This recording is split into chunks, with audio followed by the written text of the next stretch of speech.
Sequence of patterns, pattern 1, pattern 2, pattern 3, pattern 4. On the grid, draw below pattern number 5. So what's actually happening? Well, to go from this one to this one, we've added this one and this one. And then here, we've added an extra one here and an extra one here.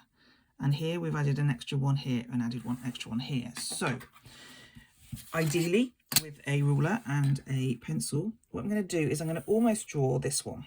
1, 2, 3, 4. 1, 2, 3, 4 goes to there, but I'm going to add an extra one. That's my 5th.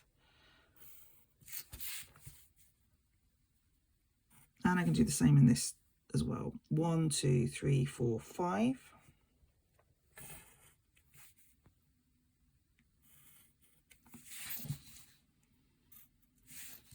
And you can shade it in if you want to. Makes it a little clearer, particularly if you've done lots of lines that were incorrect. Either draw around it with a pen, but when you're happy with it, then you can mark it in. I just leave mine in pencil. Complete the table. So we've got the number of squares for each of the patterns above. 1, 1, 2, 3. 1, 2, 3, 4, 5. 1, 2, 3, 4, 5, 6, 7.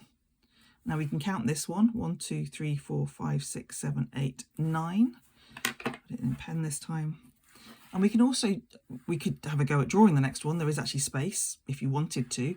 But what we can also do is see the pattern. We're going up in 2s. We're adding 2 each time. So the next one, we're going to add 2. It's also all the odd numbers.